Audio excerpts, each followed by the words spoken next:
Boo boo boo boo boo doo doo doo doo. Chapu chapu dabu babu doo ba ba ba bo bo bo bo bo bo bo ba da ba bo bo bo bo bo bo bo. My glasses are dirty. We don't have a waiting screen today. Because I'm gonna...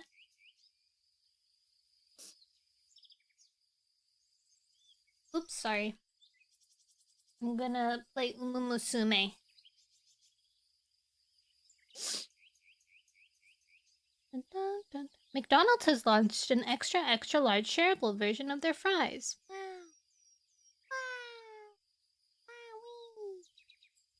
Wow. Okay. My nose is stuffy.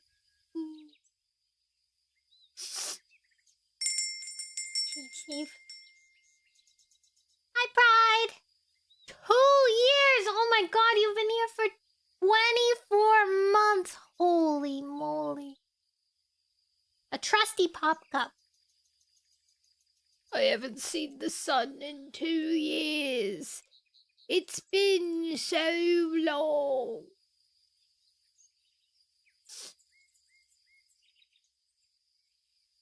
Today oh my god, she has angel wings! Oh. Oh.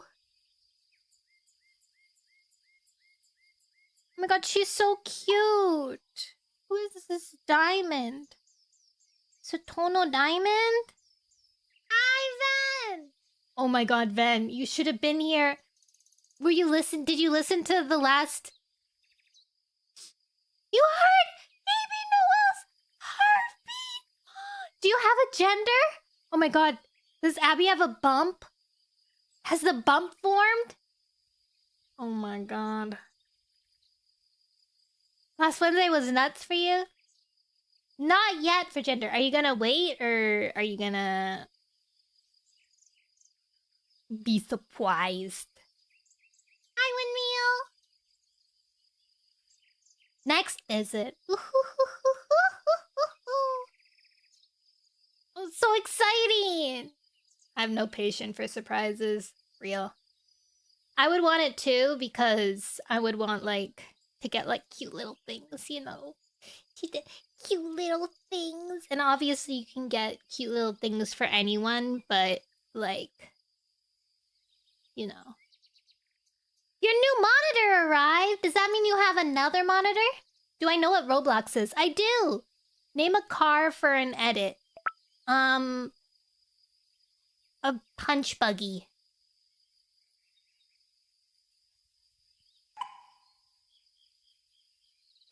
Toyota Camry! My old one was 34 inches. I don't know how much that is. You can afford the VIP! Wow. Why do they call it punch buggies? Because when you see one, you punch someone who's next to you.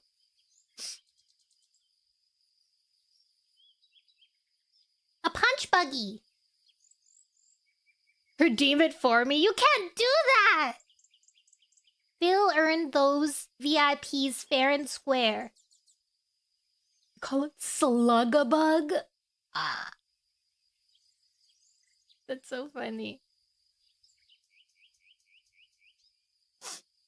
My siblings beat me up with Slugabug. Yeah, we used to do punch buggy no return. Punch buggy no takebacks? Punch buggy no return? Okay, anyways, guys, I didn't go on the waiting screen today because the new banner comes out on Ume Musume the second that... You ain't getting in my vid? No! So sad. No punch buggies.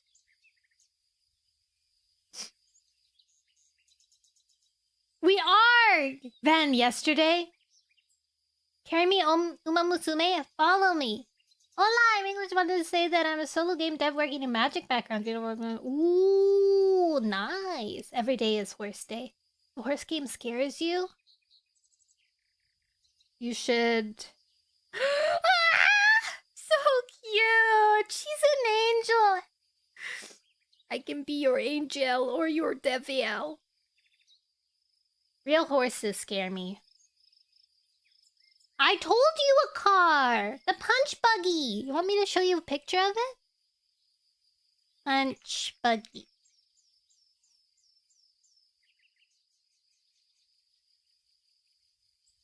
Copy image link.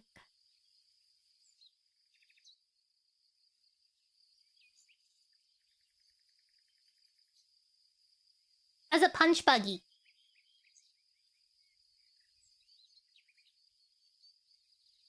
Punch buggy, punch buggy, punch buggy, buggy, buggy.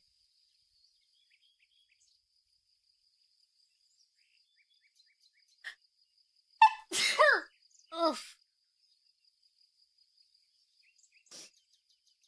You may play the game? Thank you! I was gonna say something. Like... Where? It's on the screen! Oh, are you on... Oh, you're on YouTube. Hold on.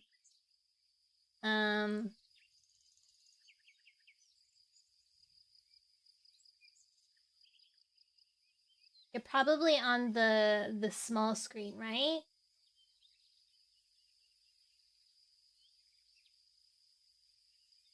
Punch buggy, no punch back! This one? Here. That's a punch buggy. Oops.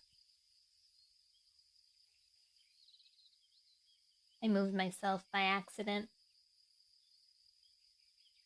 Now you know what a punch buggy is.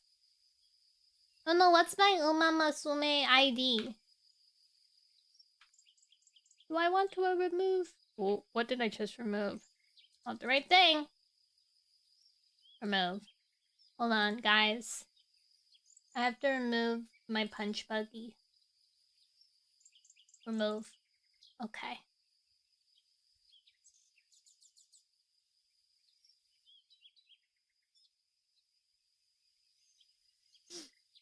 You've seen those cars before. Yeah, they're the punch buggies. Fitting in the world's smallest. My favorite thing is watching, like, people come out of really small cars. My friend ID is 88. Here, I'll just write it for you. 884 290 005 072. There. You were doing it? Aw, thanks.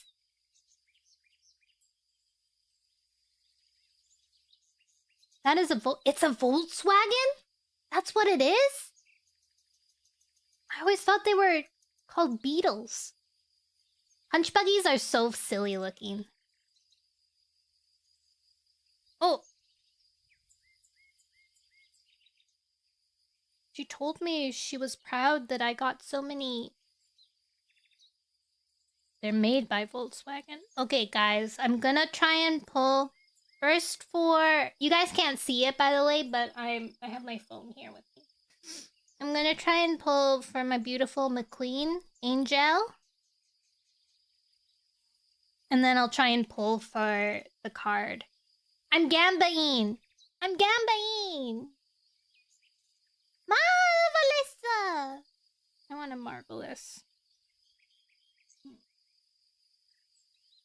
I have, like, usually really bad luck with the,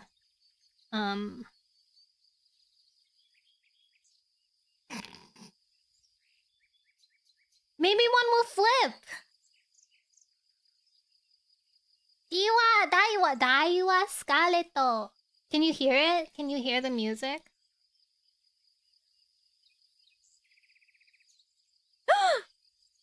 It flipped! Super Creek! Oh, you can't? That's sad. That means that my audio is working very well. 2 Super Creeks! Alright, well. Oguri? Oguri does... Okay, I'm gonna do it again because... I want her! She's so cute! You can get on Steam too if you ever want to stream it. I don't know how to use the same account. I have another account that's connected to my Steam account.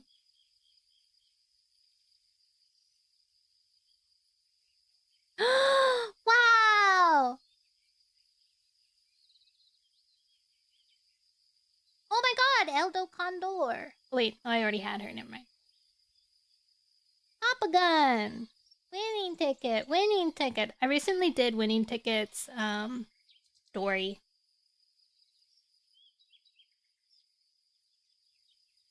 Gold chip! Alright, this is sad. This is so sad. Alright, we'll do a support card one now. I have three more pulls.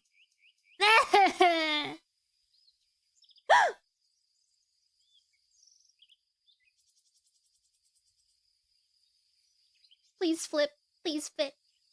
Oh, data link, set a link password. Oh! King Halo. My god, Daitaku Helios.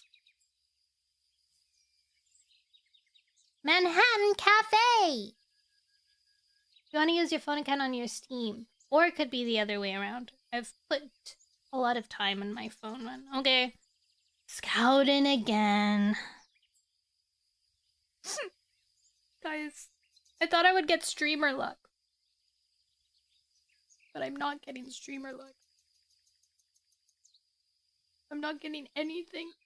This is so sad. You want this tail? I want the McQueen. Marvelous! Well, you're not streaming it, so... Maybe. Guys, I'm so sad.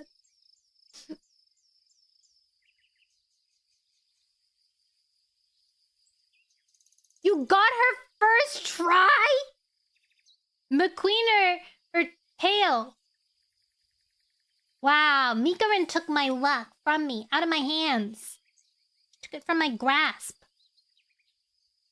Ew. I want McQueen. It's okay. It's not okay. This is so sad. Okay, I'm pulling for McQueen again. I saw someone like pull like a crazy how come I keep on getting the dang same thing, guys? Someone tell me that it's gonna flip.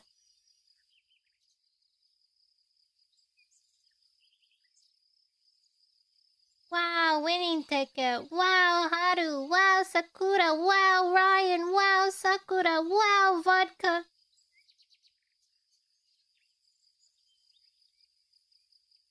Got nothing.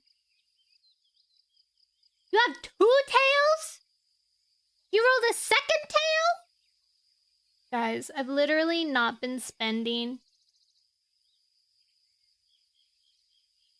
any of my carrots for the past week. And this is what I get. Nothing.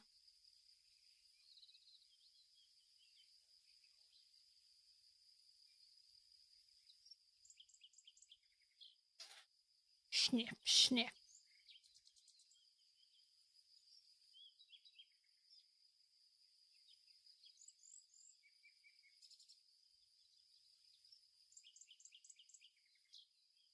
Started like 4 days ago. Oh. I guess since there is an event, I can probably get a bunch from the event. And if I like play the stories. So sad. There's no I in team. I want that one.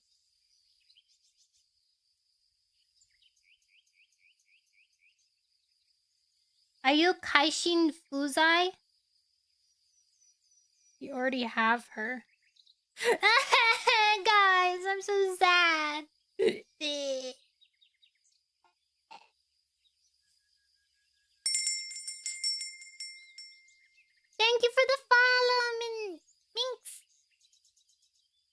welcome in. I hope you're well. I hope you're doing great. I'm doing terribly.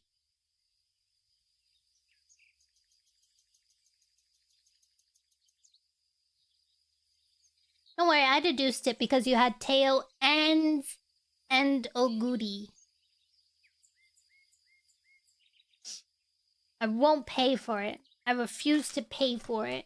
Mostly because my Twitch payout from the past 4 months finally came in the other day. The detective juice is flowing? Oh no, am I not in the proper thing?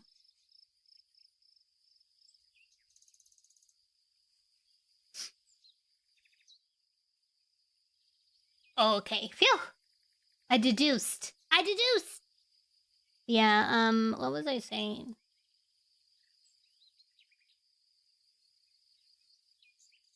Imagine if I get McQueen in my next hand pull. I would cry, I think. Oh yeah, Twitch payout!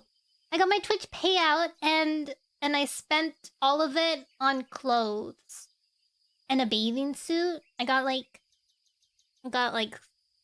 sportswear and a bathing suit and a cute little pajama top. It was very cute, but I haven't spent that much money. Is it a one piece? No, it's a 2-piece. I haven't spent that much money on clothes in ever, probably. Or maybe like 10 years. I'm notorious for not buying myself clothes. I wear old clothes, or if my sister gets tired of her clothes, then I'll dig up her clothes from her giving away pile and I'll be like, oh, it's mine now. It's like a lavender color.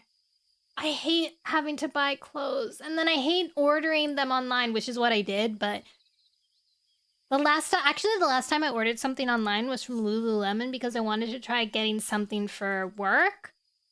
Like a nice workwear thing, but they both fit not great, so I had to return them. So at the very least, I have that, reassurance that even if it doesn't fit properly, I can return them. I have shirts and pants from 3 years ago. I genuinely do not remember my last clothing spree. Yeah, I don't know.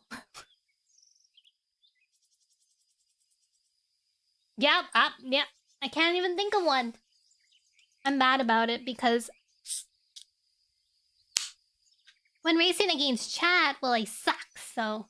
Oh, hold on 1 second, guys. There was a knock at my door.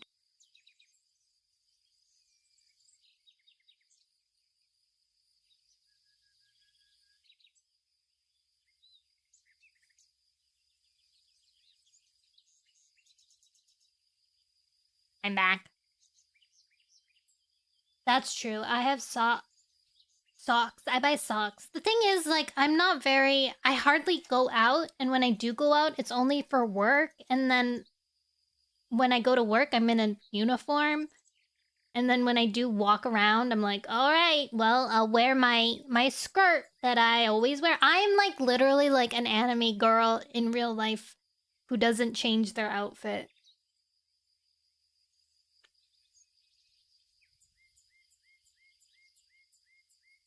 Hi, back. I'm being polite to the animators. I am. You're right. I don't know if Ven is still here, but oh my god, Ven.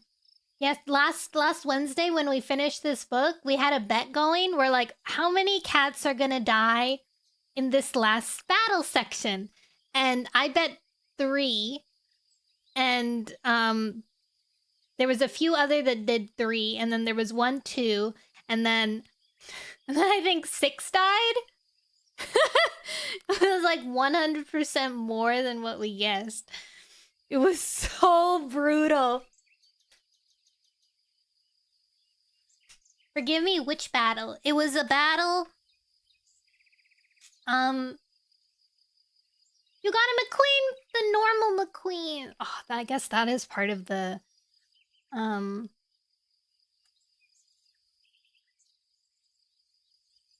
thing.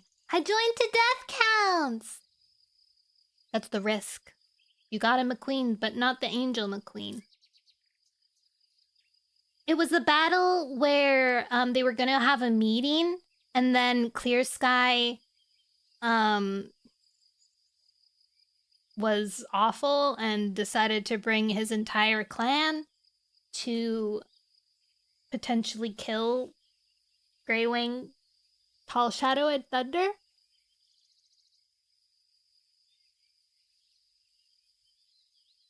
And so they had to bring everybody to the battle. Who died? You got Lightning McQueen. I want Lightning McQueen. There was Furcone? What was that one cat? There was like a rogue. Did I miss my fave battle? Maybe. The one with the quote that I said? Yeah, I think it was the quote. I remember reading the quote and I was like, dang, that's heavy. But it was like familiar in a way. You can still, you can watch the VOD. You can watch the VOD. It was really good.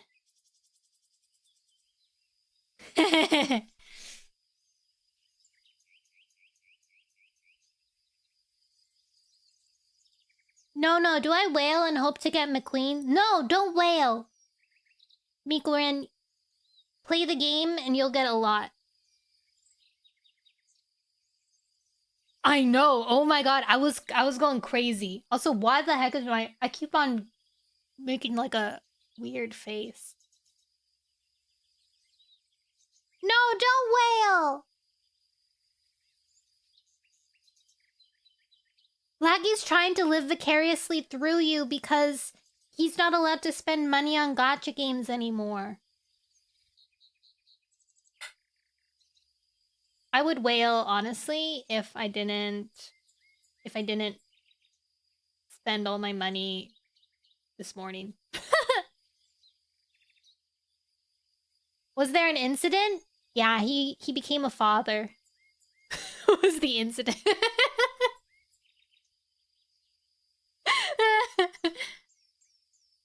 The clothes will last longer, unless I have to return them. Then I would get my money back, though.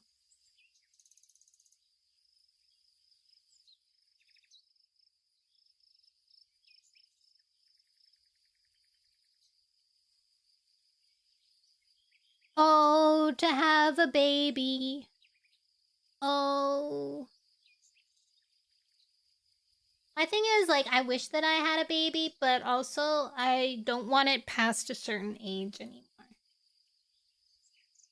That Greywing quote? Yeah, I wanted to screen cap it, but I forgot. After they reach age 10, I feel scared of them.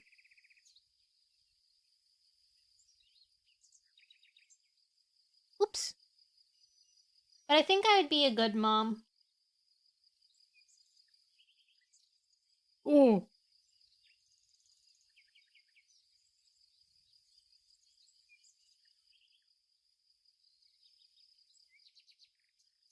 I just pressed a bunch of buttons and I lost where I was.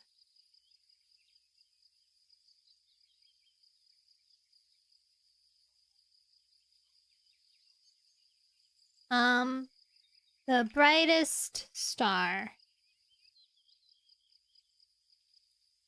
Wait, is it called the brightest star?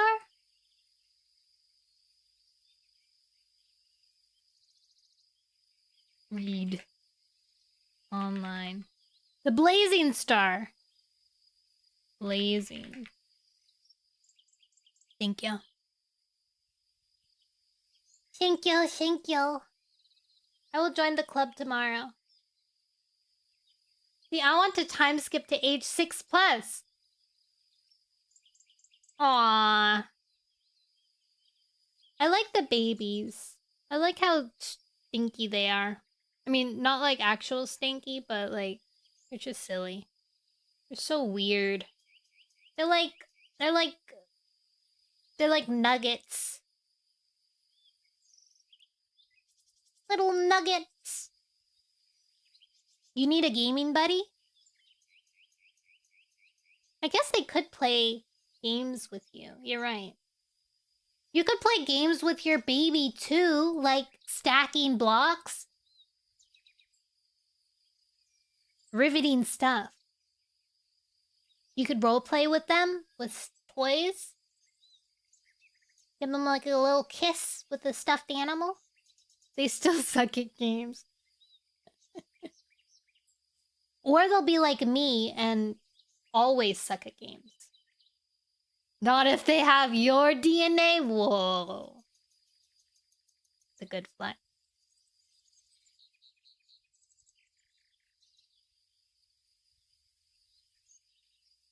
Boop, boop, boop, boop, boop, boop, boop, boop, boop, boop, boop.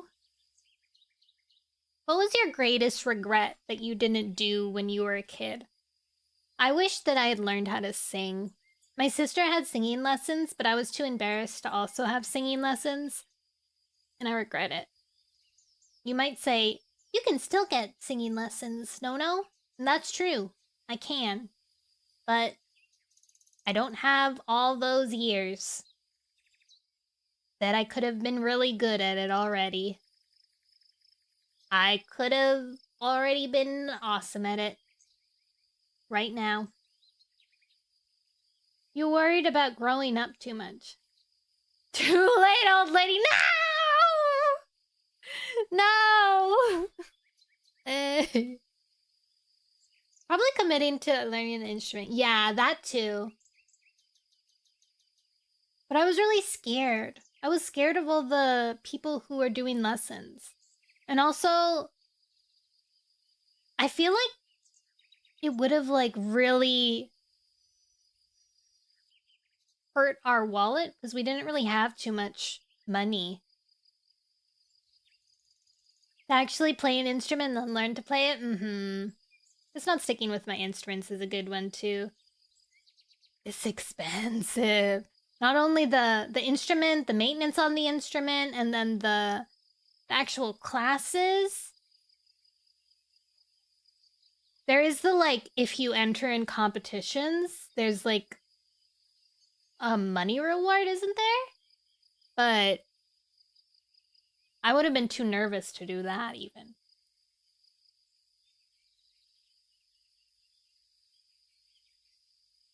Oh, to be able to sing and play an instrument. Maybe if you're like, yeah, if you're like really, really good. If you're one of those like people that are like, all right.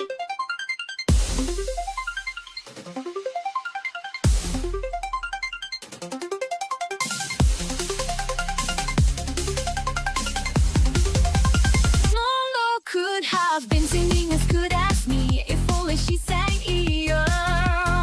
Before turning 53, oh baby, singing was for me.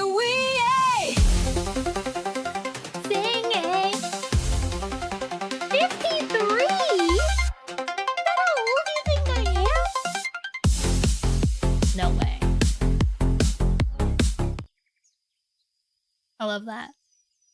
Are you not? No! No! I'm actually 1 million years old. I'm actually older than Earth. I'm actually as old as humankind itself.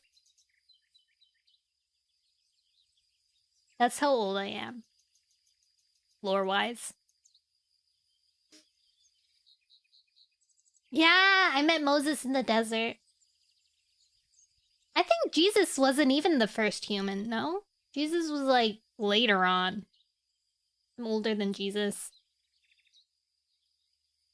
Nono was already born. I was waiting. Human number 10. Yeah, exactly. Biblically, Adam and Eve.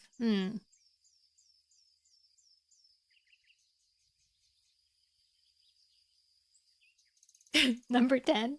She met Adam and Eve. Yeah, I was there in the garden watching. Considering. Pick up history books. What that depends on what kind of history books. We looking at the Bible? Are we looking at evolution? Ayume! I'm the snake! That's my secret. That's my secret. How are you? I'm good. How are you? Jesus was just a dude. There had to be a Jesus at one point. If not Jesus, then, like, I mean, like, you know, like, some dude named Jesus.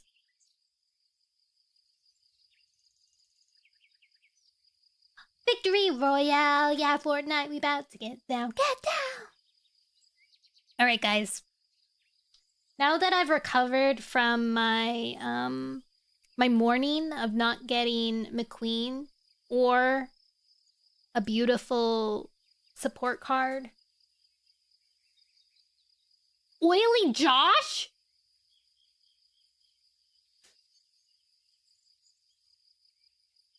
Oily Josh? What kind of... You're happy you got tail? I'm proud of you. Because it wasn't... I didn't get to. Almost missing or erased? Yeah, we don't know anything. I mean, technically I do, but I couldn't be all over the world at the exact same time. So I could only kind of like observe partial parts. You know what I mean? Like if I was in not Santa.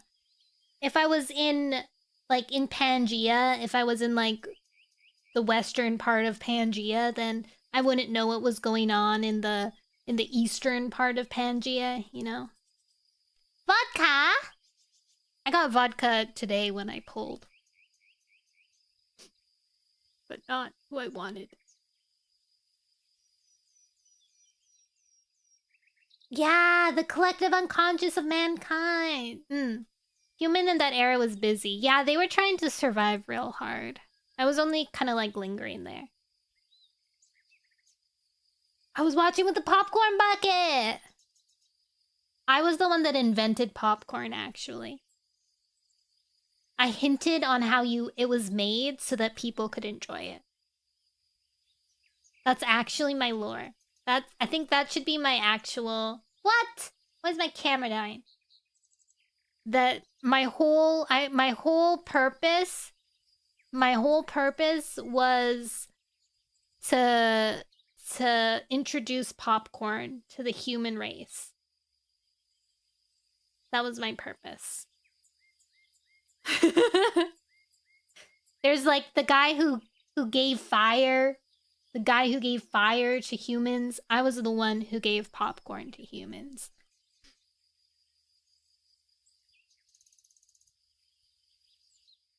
Got something in my eyeball. Popcorn! No, not poopcorn! Rubbing my eyeball. Okay, guys. We have to read so that I can go back to playing Uma Musume, and maybe get McQueen. Maybe like, see, like, okay, even if I wanted to buy something, right? Even if I wanted to buy something, all the little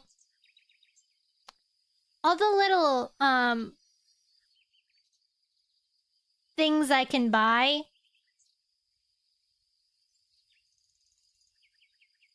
aren't the main gacha.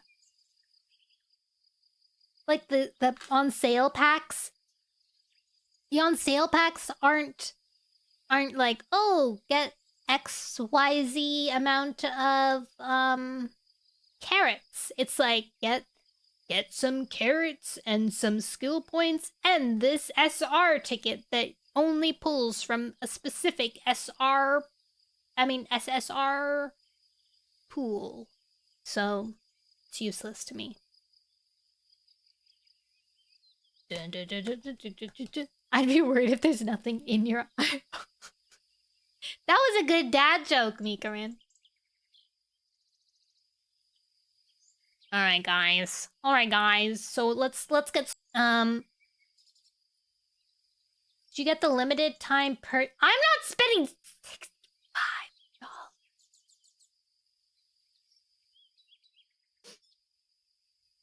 Did you spend $65? I don't have that kind of money. I did, but now I don't.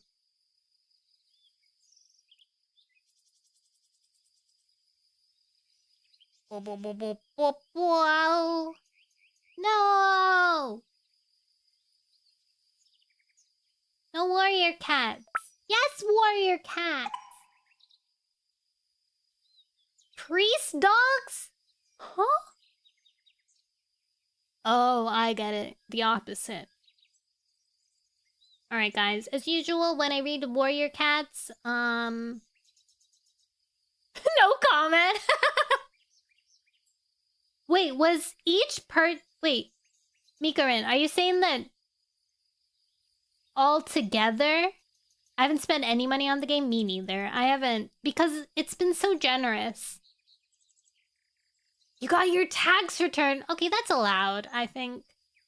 If you get, like, your little, like, a bonus amount of money, then it's kind of allowed.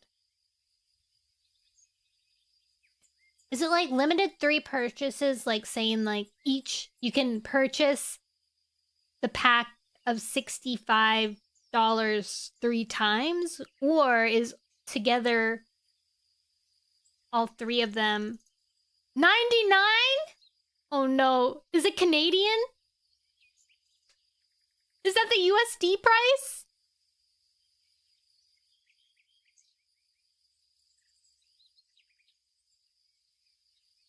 Wouldn't that be like $300 then? If it was... Oh, I see. The limited offer. Oh, it is 99 for me too. 3 times left. Jesus. $100. Holy moly. So expensive.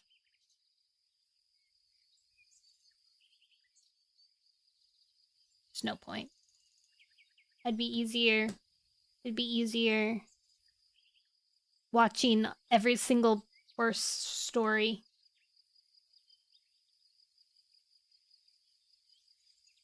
Okay, we're gonna start. Oh, it is? Yeah, you get like, you get carrots for every story you watch. So if you unlock stories, then you can get them from that. And then you can get more by doing the main story. Yeah. Ow, ow. Okay. Join us in the whalage? Never! Never! I can't afford to. Prologue. We're gonna read the prologue now, okay, guys? Since we're starting a new book, there won't be much of a recap from last time, because usually they do a pretty good job of telling us what happened in the last book. That said, in the last book, we did have a massive battle at the very end that killed 6 cats. A lot of dead cats. So that's what's happened there. Yeah, that's where we are. Prologue. Graylin crouched at the top of the hollow, the faint sounds of his sleeping den mates just barely reaching his ears. The fat, white circle of the moon floated above his head, casting a frosty light over the moorland grass. A gentle breeze ruffled Grayling's pelt. His eyes grew heavy, and he opened his jaws wide in a yawn. He was sitting in the cave behind the waterfall, the gushing cascade glittering in the moonlight, and tiny specks of silver whirled across the walls and floor of the cavern.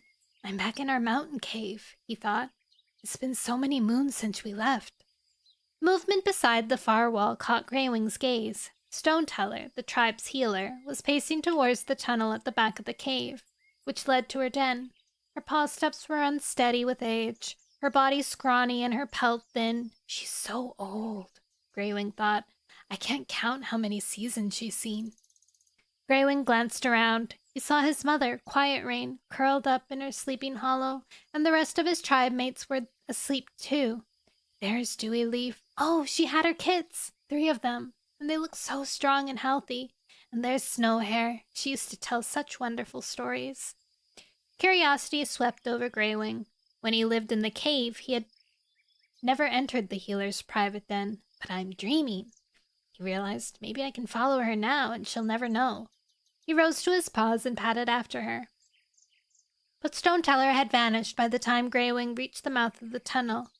All he could see was a faint silver glow at the far end. Ignoring the prickling of his pelt, he slipped softly down the dark passage towards the light.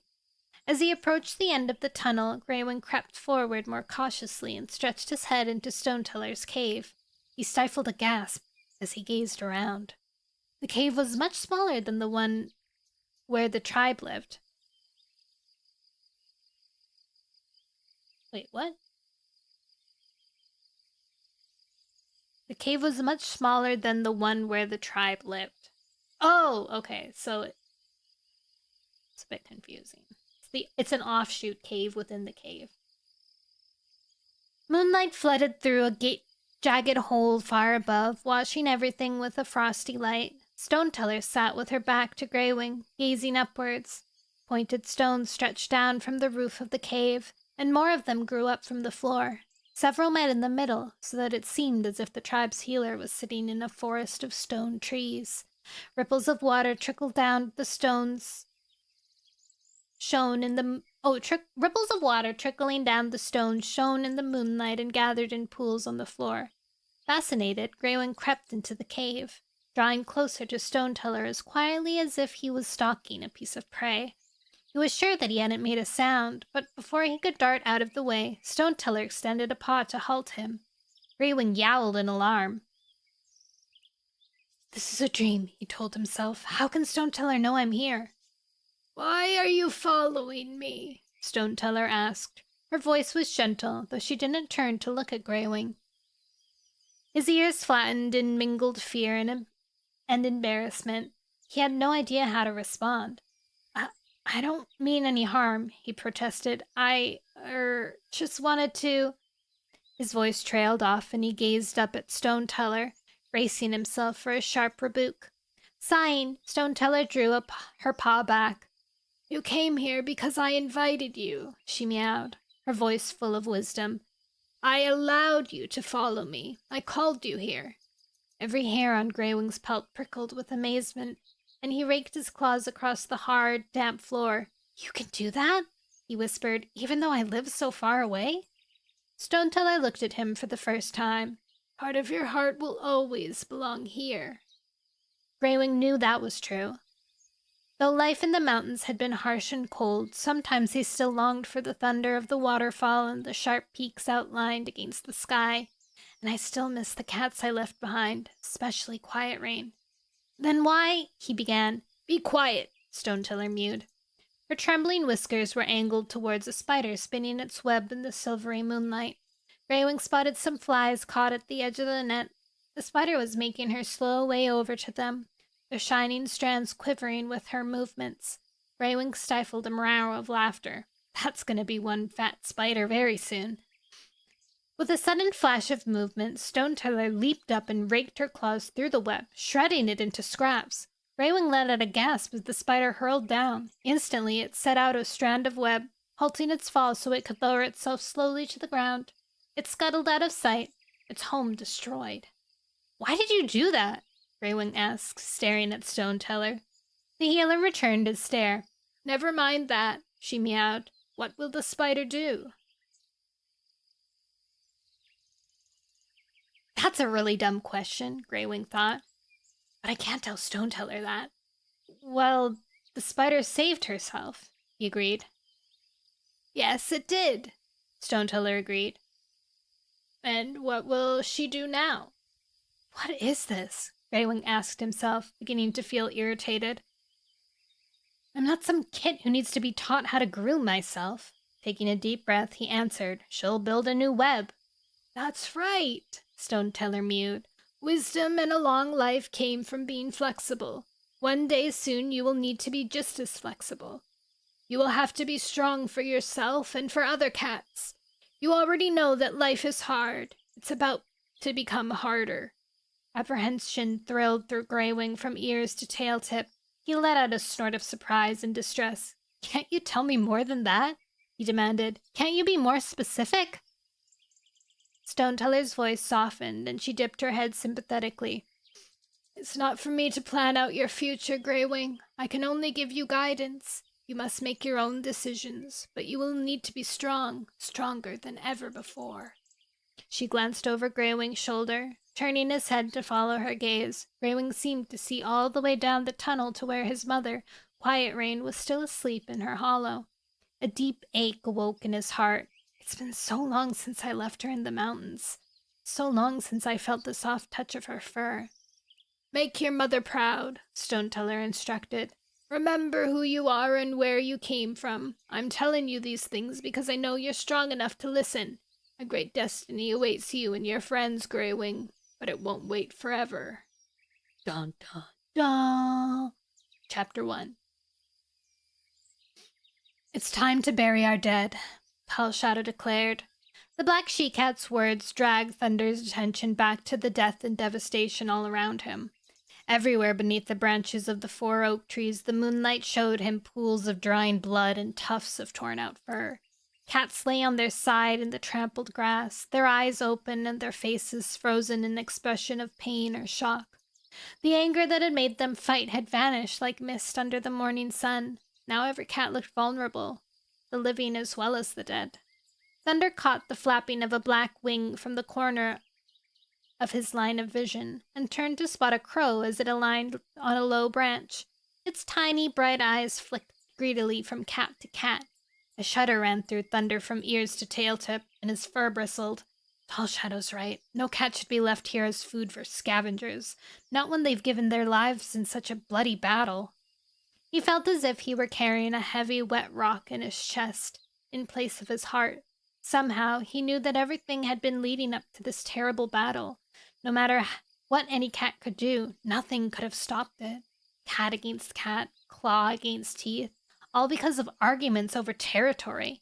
A vision of blood splashing against bark flashed behind his eyes, and he shuddered. Spirit cats had come to visit them in a vision, to tell them that the fighting must stop. I want it to, Thunder thought now, but how do we claw our way back to peace? Thunder struggled to find meaning in this devastation, but it was like groping blindly through thick fog. Now we've all seen that fighting tooth and claw over territory brings nothing but death and destruction, pain and grief. Thunder wondered whether the cats they had lost today had died so that could be understood. There are so many, Thunder meowed as he moved forward to stand beside Tall Shadow, picking his way carefully among the bodies. How can we protect them? Tall Shadow stretched out one foreleg and thoughtfully slid out her claws. This is what spilled blood, she responded, and this is what will make things right. This is what spilled blood. This is what will make things right. Make things right? Thunder thought, bewildered. He knew what the she-cat meant, but almost unbearable pain pierced him at her words. What could possibly make things right? However long it takes, Tall Shadow went on, we will make a hole in the ground, big enough for all our fallen friends to lie in together. In life, they were torn apart. In death, they will be united. Thunder felt every hair on his pelt prickle at the words Tall Shadow had chosen. Unite. That was what the spirit cats told us at the end of the battle. Unite or die. Yes, that is what we should do, he mewed hoarsely. Greywing, Windrunner, and River Ripple gathered around, murmuring their agreement. It will take a lot of effort from every cat, Greywing warned them. Then we must make that effort, Tall Shadow insisted. Only the earth will be enough to protect our fallen den mates from crows and foxes. Hi, Power Rangers. Yes, I do remember you. As she as she and the other cats began to scrape the ground, Thunder noticed that his father, Clear Sky, was standing silently a couple of fox lengths away. He looked reluctant to step forward and join in. Thunder padded over to him, reflecting that it was not so long ago that he and his father had been fighting to the death. At his approach, Clear Sky dipped his head, deep shame in his blue eyes. "I caused this," he rasped, as if he was fighting the urge to wail out loud. "It was my anger that created the chaos. My anger that brought these cats into the battle that killed them. So many of them," he added in a whisper. Memories crowded into Thunder's mind. Clear Sky's first rejection of him when he was a kid, their long estrangement, followed by Thunder's shock at his father's harsh methods when he tried to live with him in the forest, their arguments and their latest parting when Thunder's paws couldn't walk his father's path any longer. But in spite of all that, Thunder was unable to repress a surge of sympathy. "Come on," he mewed encouragingly. "Let's do right by those cats who sacrificed themselves." When Clear Sky did not protest, Thunder led him across to the others, who had already begun to dig in the shadow of the fort trees. No cat spoke as they scraped and clawed at the ground, the hole growing bigger and bigger. Already tired from the battle, Thunder felt his legs begin to ache as his paws grew black with dirt and his vision blurred from exhaustion. Yet he forced himself to go on. The harsh caw of a crow sounded somewhere overhead, and he found himself digging even faster. At last Tall Shadow stood back, shaking off the earth that clung to her paws. "That should be big enough," she panted. "Now, let's bring our friends over here." Most of the cats divided into pairs, gripping the dead cats with their jaws and dragging their limp, lifeless bodies over to the grave. But Thunder found himself alone, standing over the body of Hawkswoop. Her orange tabby fur was clotted with blood, and a cruel gash gaped at her throat. Thunder felt sharp claws clenching around his heart as he remembered how Hawkswoop had cared for him when Greywing first brought him into the hollow after he had been driven out of the forest by his father. His shoulder fur bristled as his gaze scoured the clearing and alightened on Clear Sky. He was padding up to the body of Rainswept Flower, whose life Clear Sky had taken just before the battle began. They knew each other since they were both kits, Thunder thought, revulsion welling up inside him. Then he heard his father's voice, a low, grief-stricken murmur. "I'm so sorry." Clear Sky was truly mourning his dead friend. The guilt will hurt him more than any cat's claws ever could. His heart still weighing heavy in his chest, Thunder dipped his head to take Hawkswoop's scruff in his jaws. Her fur was soaked with the taste of death, and he had to fight hard not to recoil. Her body was limp and heavy now that the life had run out of her. I can see why the other cats worked in pairs, Thunder thought as he tugged her towards the hole. Before he had gone many paw steps, he caught a flash of black fur. He turned his head to see Lightning Tail with his sister Acorn Fur hovering behind him. "Please let us help," Lightning Tail meowed. Thunder nodded, knowing how right it was that the two younger cats should help bury their mother. The Black Tom gripped Hawkswoop's tail, his green eyes filled with sorrow as his teeth met in her orange tabby fur. Acorn Fur worked her shoulder underneath her mother's belly. With their help, Hawkswoop's body suddenly seemed lighter, and in only a few heartbeats, Thunder, Lightning Tail, and Acorn Fur carried her to the edge of the grave. Panting as he recovered from the effort, Thunder took a step back. Lightning Tail and Acorn Fur stood over their mother's body, their heads drooping and their shoulders sagging. Exchanging a grief-stricken glance, they put their noses to the ground and pushed Hawkswoop into the hole. At the last moment, their eyes closed as if they couldn't bear to see her tumble and flop into the pile of bodies. No day could ever be worse than this one. The raspy, wheezing voice startled Thunder, who whipped around to see Greywing. Beyond him, through the trees that still bore their last few ragged leaves, Thunder could see the line of the moor, bare and bleak under the frosty sky. The days ahead can only be better, the Grey Tom mewed. Thunder straightened up, raising his head with an instinctive pride. Greywing is right, he thought determinedly. We'll make sure we never feel grief like this again. Hawk Swoop, I'll never forget you. Lightning Tail spoke from the edge of the grave, his voice throbbing with sorrow. Neither will I, Acorn Fur added. We'll both miss you so much. At their words, other cats gathered around the hole to gaze down at their fallen friends. Shattered Ice crouched at the side of the grave, his gaze fixed on his friend Jackdaw's cry. We'll never dig out tunnels together again, he mewed in a voice rough with grief. The hollow won't be the same without you. But you've not died in vain, Cloudspots added, standing so close to Shattered Ice that their pelts brushed. None of you have. We shall learn from this terrible day, we promise you. More cats took up his words, raising their voices in wails of anguish. We promise! We promise! The yowling died away. Thunder drew away. Oh, as the yowling died away, Thunder drew closer with reluctant paw step. Wait. It just merged two paragraphs together. Thunder drew back from the graveside and found himself beside Tall Shadow. As if something invisible was tugging at their paws, River Ripple and Windrunner padded up to join them. That's the cat leaders.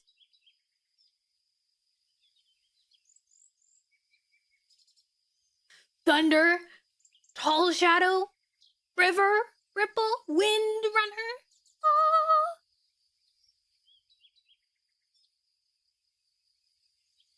A couple of heartbeats later, Clear Sky drew closer with reluctant paw steps. His eyes seemed fixed, as if he was staring at something very far away. Looking through the other cats at a vision they could not grasp, he halted a little ways away from the other four, who stood in a line facing the rest of the survivors. They look like we're guarding the grave, Thunder thought. Greywing limped to his littermate and sat beside him, though Clear Sky kept his distance from Thunder and the others. Listen to me, all of you, Tall Shadow yowled, her gaze raking across the huddle of grief-stricken cats. This must never happen again. We should listen to the cats in the stars, to the warning they give us. From now on, we have to work together peacefully, and at the next full moon, we must return to this clearing to hear more messages from the spirit cats. Yes! Clear Sky's voice was a shaken purr. At last there are cats who will tell us what we have to do. Suddenly understanding flashed into Thunder's mind like the dazzle of sunlight on water. So that's why you've been so protective and so hostile? Greywing turned on his brother, his gaze full of compassion. Oh, wait. No, I didn't read that in the right tone. It's supposed to be like this. So that's why you've been so protective and so hostile. Greywing turned to his brother, his gaze full of compassion. All this time, your responsibilities have been too much for you. You tried to do the right thing, but you asked too much of yourself. Clear Sky turned his head away in shame. I'm so sorry. For the first time in many days, Thunder felt hope stirring inside him. Clear Sky will get guidance from the spirit cats now, so maybe... Then he shook his head. Nothing will make me believe that these cats needed to die.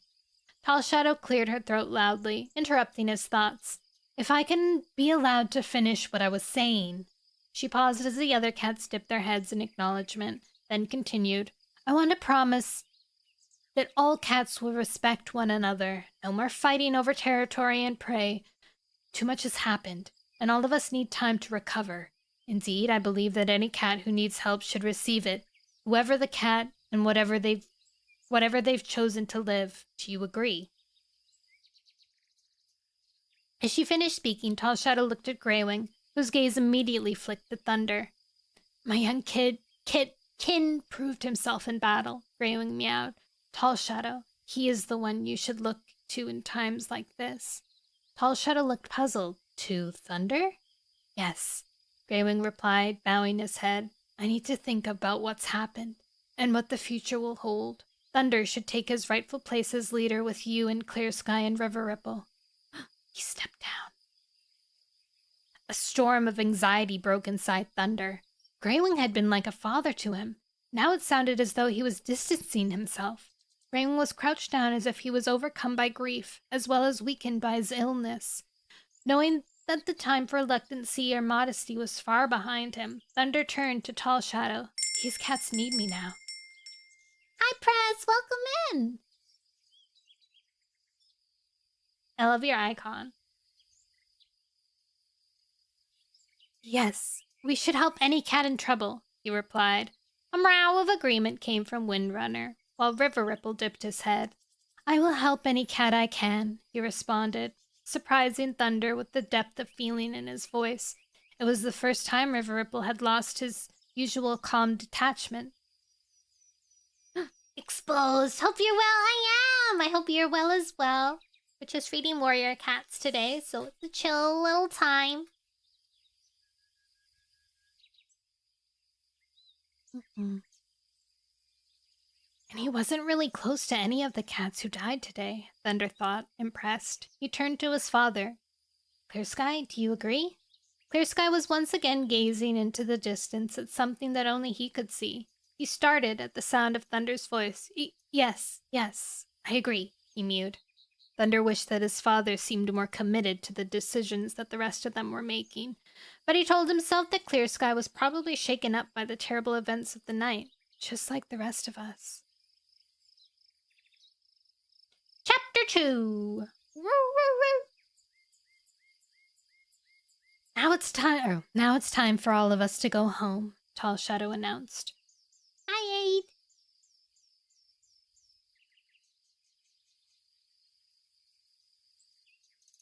To the forest or the hollow on the moor, every cat is free to choose. I don't live in either camp, River Ripple put in, but any cat is welcome to come with me to my island home. Thunder watched as the cats padded to and fro, still looking uneasy. Gradually, they began to gather in two groups, one around Tall Shadow, Windrunner, and Thunder, and the other around Clear Sky. Acorn Fur was drifting closer to the cats who surrounded Clear Sky, and Thunder's pelt prickled apprehensively at the sight. He took a step forward, but before he could do anything more, Lightning Tail was beside him, his green eyes wide with shock as he gazed at his sister. She can't be thinking of leaving us, he exclaimed. Acorn Fur must have heard him or spotted the two Toms watching her, because she came padding over to them.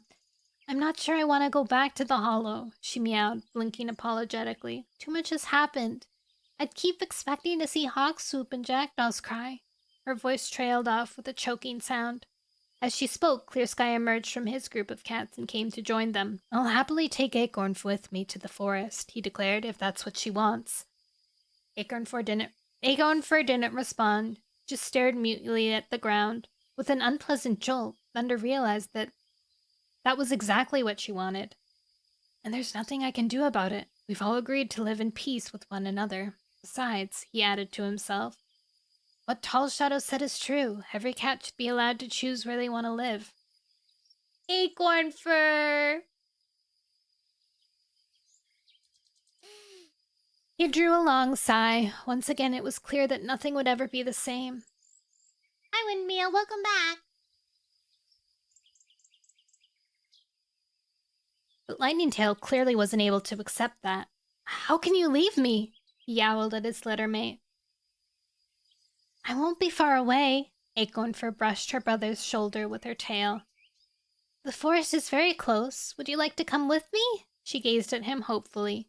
Lightning Tail hesitated for a heartbeat, opened his mouth as if to reply, then looked away.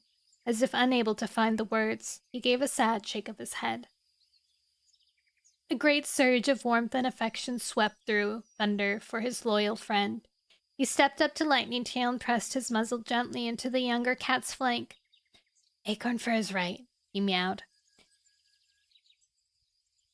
She won't be far away, and if the battle has proved one thing, it's this. We shouldn't think of ourselves as two separate groups, but one big group split in two. Thank you, Windmeal. I love you.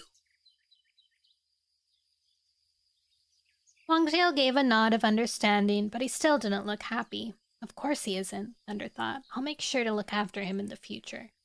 The two groups gradually drew away from each other, one towards the moor, and the other up the slope that led further into the forest. Only River Ripple didn't move. He gave a twitch of his ears as Thunder faced him with a questioning look. I'm happy that you seem to have settled your differences, the silver-furred Tom began. His words pierced Thunder, as if a different cat was calling to him from among the trees. I've always felt more comfortable in the forest, he reflected, remembering how natural it had felt to stalk prey in the undergrowth. He could see that the other cats, too, seemed to be pondering River Ripple's words. But it looks like I belong on the moor for now. Greywing and Lightning Tail both need me to take care of them. Dipping his head in polite farewell to River Ripple, Thunder padded over to Tall Shadow and Windrunner. Clear Sky approached them, embarrassment in his eyes. I suppose this is goodbye for now, he meowed awkwardly. But you're all welcome to visit any time you want. No more guards on the border, I promise. Tall Shadow acknowledged his words with a stiff nod. We'll meet here again at the next full moon, she announced. Then we'll see how we're all getting on. Clear Sky murmured in agreement, and returned to his own cats, leading them up the slope and into the shadow of the trees. Thunder watched them go until the last tail tip had vanished into the undergrowth. Come on, Tall Shadow mewed, gesturing to her own group with a swish of her tail. Let's go home. Why are you sad? Also, that doesn't make any sense because earlier in the end of the last book, all of Clear Sky's cats left. They left him alone, and that's why it was weird and awkward for him to be there still. So he's like, when all his cats leave, it's literally just Acorn Fur and him. There's no one else leaving with him.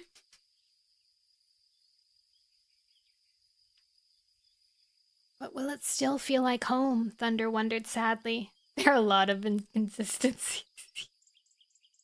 With so many of us gone? He took the lead as the cats headed towards the moor. In spite of all their promises, he still felt uneasy. They might have made peace with Clear Sky's group, but he couldn't help wondering how long it would last. Your dad was in a car crash. That is very sad. You should probably be with him now, instead of listening to me read.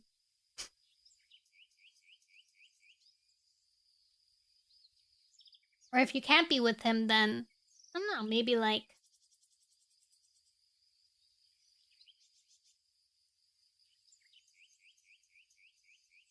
play something? Take some time with yourself. Where was I? Dawnlight slipped through the branches, growing stronger as they neared the edge of the forest. Their progress was slow as they limped painfully through ferns and around bramble thickets, weakened by their wounds and their grief. Greywing wheezed with every breath he took. I see. Don't worry, Windmeal. I'm glad! As long as you can keep yourself in good spirits, or hopeful spirits, or nice spirits, any sort of spirits. Greywing wheezed with every breath he took. If anything attacks us now, we're crow food, Thunder thought, worrying that the scent of blood might attract predators. As if his fear had called it up, he heard rustling in the undergrowth a few paw steps ahead. He froze, raising his tail in a signal for the others to halt. Pacing the air, he wondered what might be lying for them in wait. There was no scent of fox or badger, but whatever was lurking in the bushes was too big to be prey. Who's there? Thunder called, making his voice sound loud and commanding. Show yourselves! After a moment's pause, 3 cats emerged from underneath a holly bush. They all looked wiry and half-starved, and a faint, rank smell came from them. They held their tails low, and their pelts bristled with nerves. Thunder let his gaze travel over the 3 cats as they stood in front of him, half cowering and half defiant. 2 of them were Toms. One had pale brown fur except for 4 black paws, and the other was a big tabby with unusually small ears. Yet to meet in this book, the she-cat had bushy fur that stuck up in prickles. Thunder relaxed slightly. Even in their present injured states, he couldn't see this sorry collection giving them much trouble. The she-cat was first to step forward. We saw the battle and heard what you said afterwards, she began, meeting Thunder's gaze. We wondered if your group would have room for 3 more cats. Thunder Tall Shadows padded forward to stand beside Thunder. You were wise to not get involved in the fight, but who are you?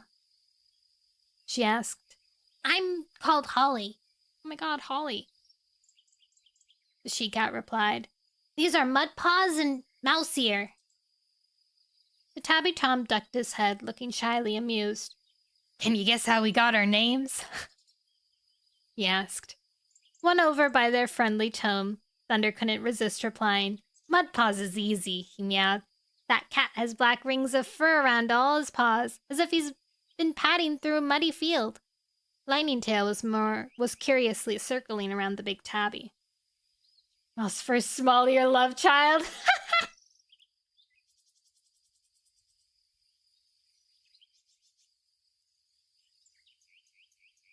You must be Mouseier because your ears are the size of a mouse.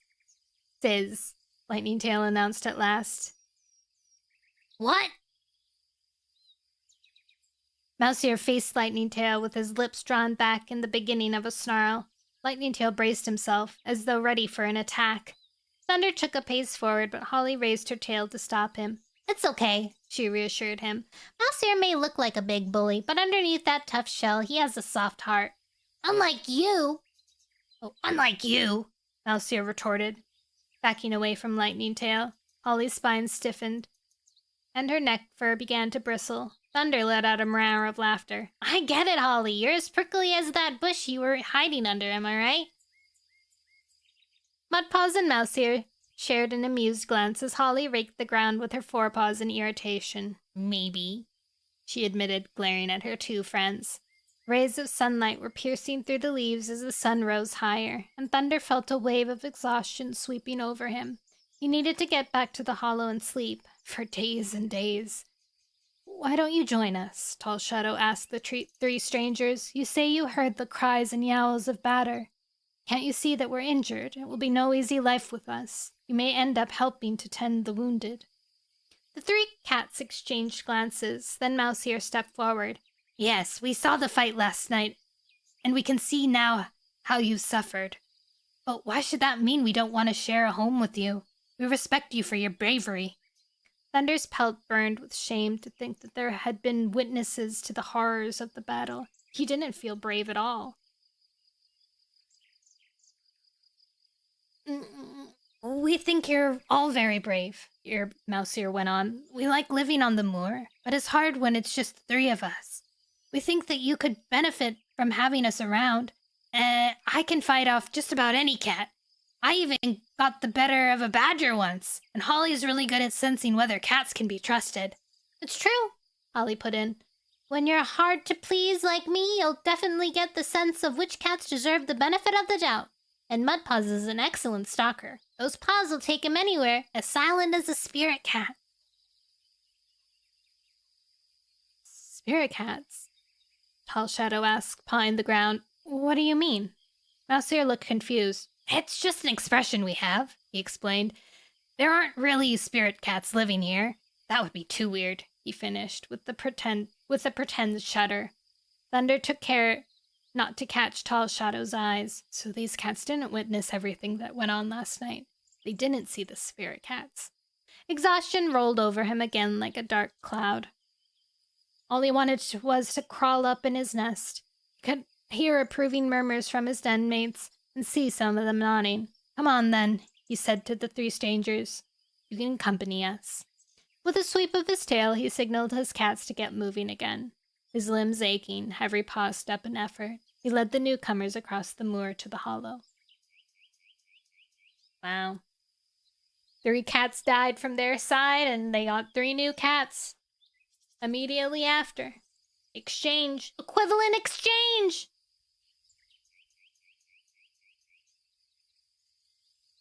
Gotta replace them. Fresh blood.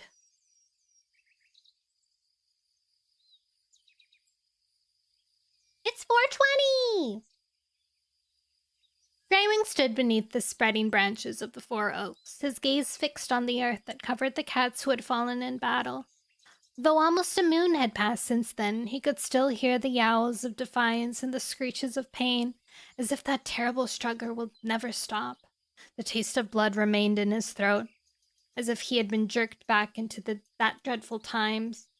But already the ground had settled, the grass had even begun to grow again in the bare earth. In the future, no cat will have any idea that this is a burial place. It's true. He thought sorrowfully, but I'll never forget, and I'll make sure that the others remember these fallen cats. And Turtletail, too. She should not have died alone in the two-legged place. Slowly, Greywing began to groom himself, licking one forepaw and drawing it over his ears. His wounds had healed and his breathing was almost back to normal, yet he knew that nothing would ever erase the scars in his heart. So much has changed, he sighed out loud, inside and out. Lawful good, lawful evil, lawful neutral. True!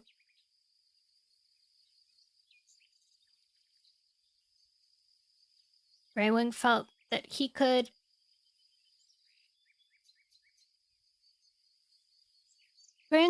couldn't even lead a hungry cat to a pile of prey, much less take responsibility for the whole group. He knew some of his den mates would be glad to see him take up the leadership again, but nothing was further from his thoughts. Not without Turtletail's support, he sighed inwardly. Greywing prickled his ears at the sound of paw steps padding up behind him. Without turning his head, he knew that a cat had come to sit beside him. Oh my god. I never thought I'd see such a death here. I never thought I'd see such a death here. Greywing recognized the voice of the loner, River Ripple. This was my first time back since the battle. Greywing nodded his head in acknowledgement, his dark memories threatening to overwhelm him. He remembered the hopes he and his den mates had shared when they set out from the mountains, looking for a better home. His body shivered at the painful realization that the journey had led so many of them to their deaths. Turtletail, Bright Stream, Moonshadow, and that wasn't all. Rain-swept Flower, Hawk Swoop, Falling Feather, Jackdaw's Cry, all gone. Dang, how many of them are still alive? By next green leaf, River Ripple went on, his voice gentle. This grave will be covered in wildflowers. You should not keep returning. Day after day. Green leaf. Greywing was momentarily puzzled. Ah, that's the rogue cats' names for the warm season. Recently, the mountain cats and their descendants had begun using these terms too. Greywing twitched his whiskers. How do you know what I was doing? He asked. I thought you said you hadn't been back here until now. River Ripple let out a soft meow of laughter. Oh, Greywing, have you learned nothing? I may be a loner, but I know more than any cat. I see what you all do and where you go. Greywing felt the brief touch of a tail tip on his shoulder. Stop tormenting yourself, River Ripple went on. There's nothing for you here. Go back to the cats who love you. Greywing felt his throat tightened, and when he managed to speak, his voice was wet and raspy. I can't bear to think of them all alone. But they're not alone, River Ripple told him. Didn't you see them among the spirit cats? They're not buried beneath the earth. They're running with the stars. He gave Greywing a gentle nudge. Stop fretting. Do you think your old friends are hanging around here, waiting for you to visit? Of course they're not. You must think of the living. They're the cats that need you now. Greywing turned to face River Ripple, knowing that he was right. Something within him calmed. Thank you for being so kind, he mewed, touching noses with the silver-furred Tom. Are you sure you won't come live with the rest of us in the hollow? River Ripple shook his head. Thanks, but no. Okay, Greywing meowed. But will we see you back here when we meet again? Yes, I'll come, River Ripple answered. I'll be too curious to stay away, and in the meantime, if I catch you here again, I'll be demanding the prey from your next hunt. In response, Greywing leaped away, racing through the trees towards the hollow. You'd have to catch me first, he called back over his shoulder. Aw, they're so sweet. When Greywing reached the edge of the hollow, he spotted Thunder at the far side, near the rock where Tall Shadow kept watch. Mouseseer and Mudpaws were with him. As he padded towards them, Greywing realized that Thunder was teaching the former rogues how to use the rabbit burrows when they were hunting. Jump out like this, he instructed, pushing off with his hind legs into a massive leap from a crouching start. Greywing watched, the sight calling up the memory of when he was training Thunder, along with Acorn for her lightning tail. I still can't believe Acorn Fur lives with Clear Sky now, Greywing thought sadly. He forced his mind into a happier path, recalling earlier practices, how Thunder used to trip over his large white paws when he was a kid. Not anymore. Greywing let out a purr of satisfaction. Thunder had grown into a formidable cat. He's come a long way. I can step back and know the group is safe. A scamper of paw steps distracted Greywing from his thought. Says Sparrowfur and Owl Eyes rushed past him, eager to join the training session. Hey, you know better than that, Thunder called sharply as they tumbled into the group. Sparrowfur had barreled straight against Mouseier, who stared down at her in shock and snarled, Get off my paws, midget! The young she-cat's eyes sparkled, and she gave Mouseier a teasing nip on the back of the leg before she jumped back. Mouseier let out a growl and batted at her, but his paws barely skimmed her fur, and his claws were sheathed. Annoying furball, he muttered. Thunder rolled his eyes. This is a training session, not a wrestling match, he meowed, giving Sparrowfur a hard stare. Now concentrate. Let's see her pouncing again. See that stone over there? Pretend it's a mouse. He watched approvingly as all the cats crouched and leaped for the imaginary prey. Oh, stop whining and just do it. You'd think you didn't have paws at all. Greywing jumped with shock as the mocking voice interrupted the training session. It was coming from just outside the hollow, and for a moment he couldn't identify the cat who had spoken. Slightly disturbed, he climbed the slope again. Beyond the camp, Greywing spotted Jagged Peak halfway up one of the twisted thorn trees that grew nearby. He was clinging to a branch. His claws sunk deeply into the bark, his eyes wide with apprehension. Holly stood at the other side of a narrow gully that became a stream after heavy rain. She was looking up at Jagged Peak with a smirk on her face. Come on, she repeated. Just jump. I'm not standing here all morning listening to you complain. Greywing felt his heart begin to beat faster and his shoulder fur bristle as he started towards them. What is Holly doing? Jagged Peak can't make that jump. You should talk, Jagged Peak retorted to the she-cat, after the way you've been whining about having to share prey. Greywing halted as his younger brother hurled himself out of the tree, easily clearing the gully and landing beside Holly with a thump. See, I did it, he meowed, giving her a smug look. Happy now? A half-stifled roar of laughter sounded behind Greywing, who turned to see Cloudspots padding up to him. It's not funny, Greywing snapped. The new rogue is picking on Jagged Peak. Someone needs to teach her.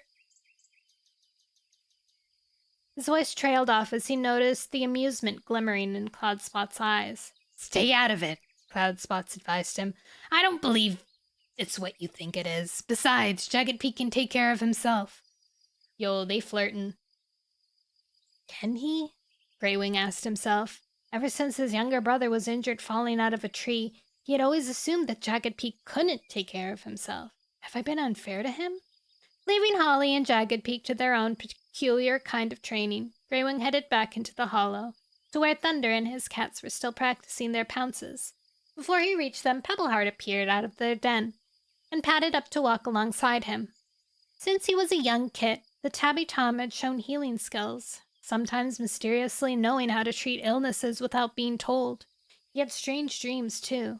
Greywing's pelt prickled as he remembered Pebbleheart telling him about a dream of cats screeching and clawing at one another, a vision of the battle before it took place. Since Turtletail's death, Greywing sensed that something had changed deep inside Pebbleheart. He seemed more thoughtful and focused. After the battle, he had helped to take care of the wounded, showing infinite patience and the authority of a much older cat. Greywing had the feeling that the little Tom's paws might be small now, but the steps he was destined to take would be big. A surge of warmth spread up inside Greywing's chest, and, for once, it was nothing to do with his breathing problems. Welcome back, Windmeal! Pebbleheart's so cute. I love him.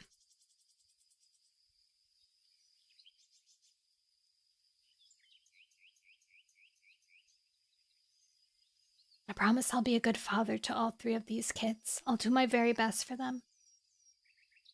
Have you had any more dreams? He asked Pebbleheart. No, Pebbleheart replied hesitantly. I can imagine he becomes very important with his little poweresses. But Greywing felt certain that his adopted son wasn't telling him everything. Sadness and anger mingled in his heart. Surely if there's any cat he can trust, it's me. But then he reminded himself that Pebbleheart would share his secrets when the time was right. Nothing would be gained by nagging him. Greywing comforted himself with the thought that he had allowed Thunder to find his own path. And look at him now, teaching the younger cats and the rogues. He's every bit a leader. Okay, keep practicing, Thunder told the other cats before breaking away and padding up to Greywing. Did you see Clear Sky or any of the others while you were out? He asked. Only River Ripple, Greywing replied. Since the battle, the Moorland cats had seen Clear Sky and his followers from time to time. They had shared a few polite words, and even prey, then gone their separate ways. It was a relief that the territory borders weren't being jealously guarded, but Greywing couldn't help feeling that things could be better. Stiff politeness was all very well, but it was a far cry from the close friendship they had felt for one another on their journey out of the mountains. Hello, Toasty! It's not long before the next meeting at the 4 trees, Thunder went on. Do you think the spirit cats will appear again? I'm not sure. Greywing thought for a moment, then added.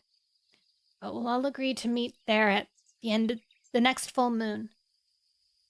To see how we're getting on. So we need to do that. Spirit cats or no spirit cats. Unite or die. That's what they said we'd do. You're on the big screen now. Nice. Chapter 4. Hello, Kyoto. Welcome in. The icy glow of the full moon poured down upon the 4 oaks. The leaves rustled in a gentle breeze, casting dappled patterns of light and shadow on the gray rock. Beneath the trees, the clearing was alive with cats. Greywing spotted Acorn Fur bending eagerly forward to nuzzle Lightning Tail, who covered her ears with affectionate licks. Nearby, Dapplepelt and Quickwater touched noses, then settled down for a long chat. Greywing caught a snatch of conversation between Shatterdice and Petal. You and the other rabbit chasers, the yellow tabby she-cat meowed good-humoredly. Why don't you learn to stalk? Why don't you learn to run? Shatterdice retorted, giving her a friendly nudge. Greywing watched with hope in his heart. Most of the cats haven't seen one another since last full moon, when they were fighting. How's your day? Yeah, you probably are one of the cats at the bottom, Windmeow. How was your day? It was okay. I tried to pull for character that I wanted in Uma Musume and I didn't get her, so I was really sad. But I'll just watch a bazillion stories and hope that I get her eventually.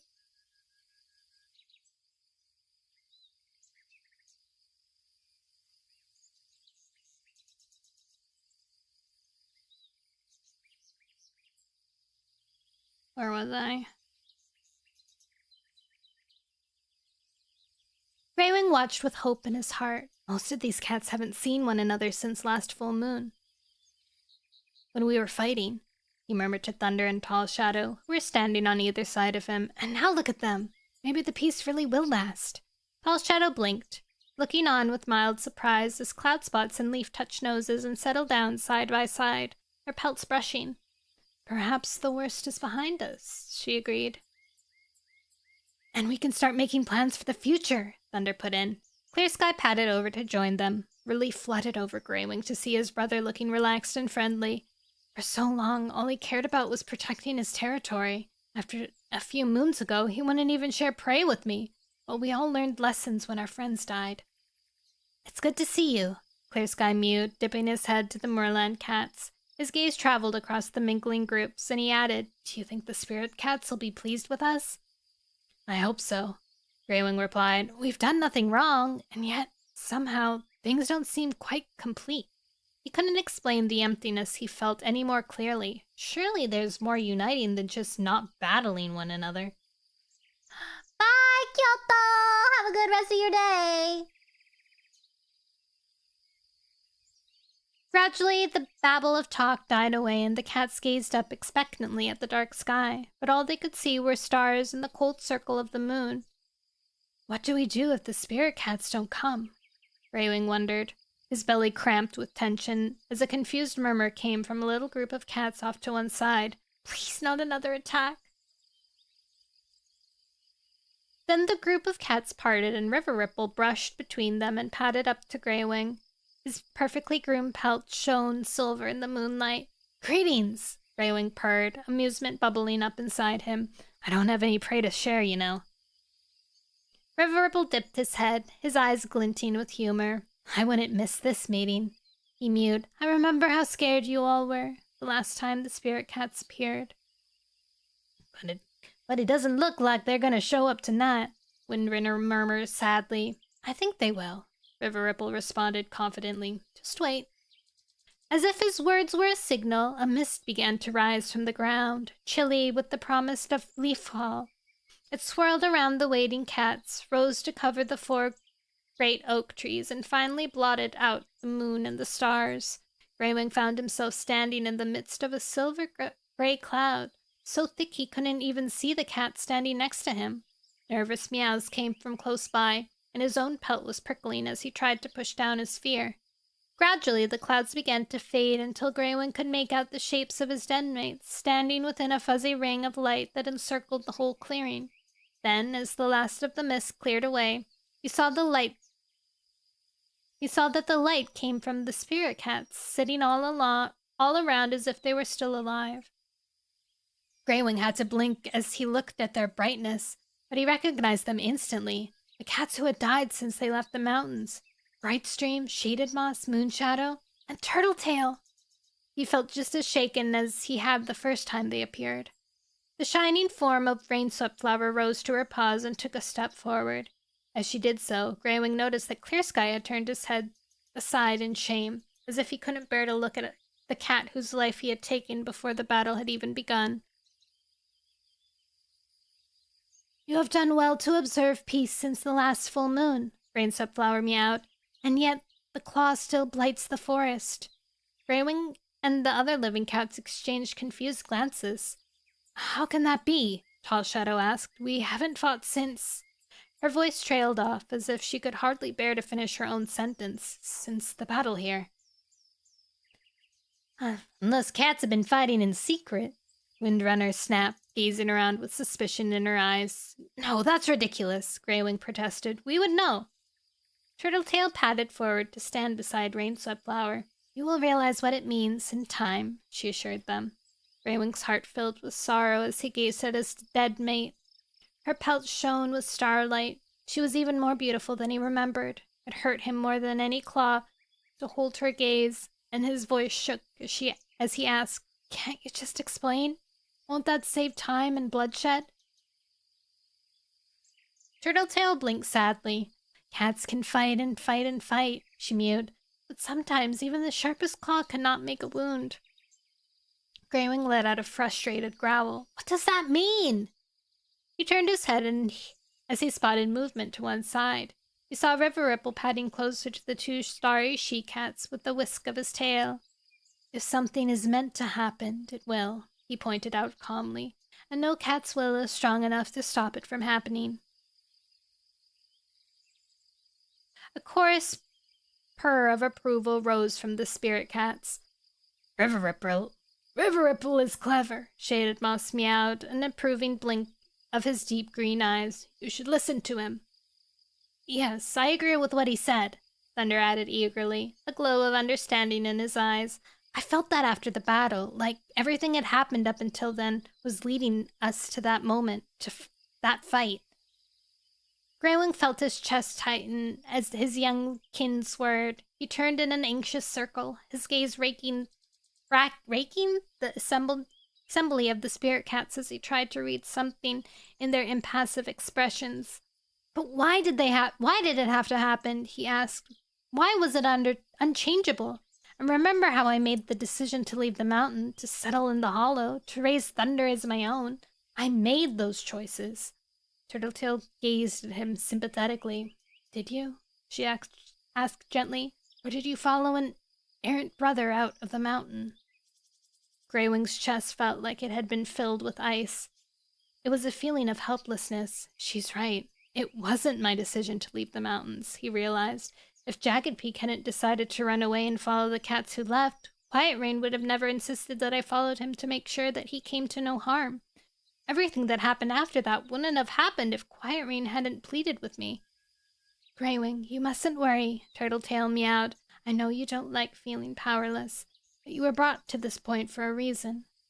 Greywing turned his head away, gazing at the beautiful tortoiseshell she-cat. It was just too painful. You were taken from me, he choked out. What could have been the reason for that? He began to pace to and fro in agitation until Tall Shadow stepped forward and intercepted him.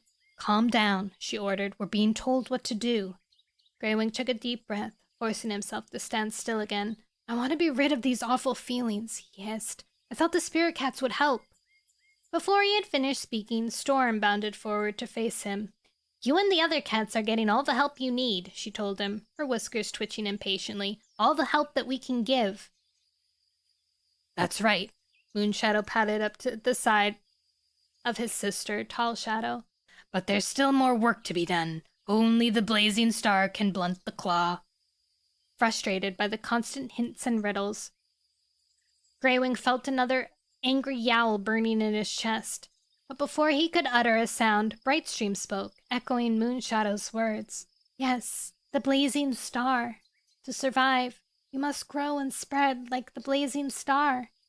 To survive? Greywing thought, bewildered. Aren't we surviving already? Thunder called out. Is the peace gonna be broken soon? Windrunner demanded. Desperate yowling rose up from the living cats as they hurled more questions at the spirit cats, but there was no reply. Instead, another mist rose from the ground and drifted around the oak trees, blotting out the starry forms, until, when it faded, they were gone. Greywing stepped forward to where Turtletail had been standing, but she had left no mark or sign of her presence. The rest of the spirit cats had left no trace either. If it weren't for the tightness of his chest and the burning ache of grief in his throat, he would have thought that he was dreaming again. But I know I wasn't. The spirit cats were real, and so was their advice. To survive, you must grow and spread like the blazing star. At least, he thought, his instincts had been right. He had felt that their troubles were not over, and the vague words of the starry cat seemed to confirm that more lay ahead. He remembered the dream that kept coming to him ever since the battle, when Stone Teller had summoned him to her den and told him that he had to be strong. Maybe this was what she meant. Our survival is going to come under threat, and we need to grow and spread like the blazing star. Whatever that means, Greywing muttered out loud. As he stood deep in thought, the rest of the cats crept forward to gather around him. Their voices hushed now. What could the blazing star be? Dapplepelt wondered. And how can we grow and spread like it? Petal added, glancing around, as if she expected one of her den mates to come up with the answer. Clear Sky shouldered his way to the front of the crowd to stand beside Greywing. Maybe it's a battle tactic, he suggested. Dude, why would you need to fight? That doesn't make sense, Tall Shadow argued, narrowing her eyes at Clear Sky. There are no cats to fight anymore. Windrunner blinked, looking unusually hesitant. What else could they have meant when they said that a claw still blights the forest? Maybe the claw isn't a real claw, but just another riddle? Greywing froze as a new voice joined the conversation, strong and confident. He whipped around to see a strange she-cat, who he was sure hadn't been there just a moment before. She gazed boldly into his eyes.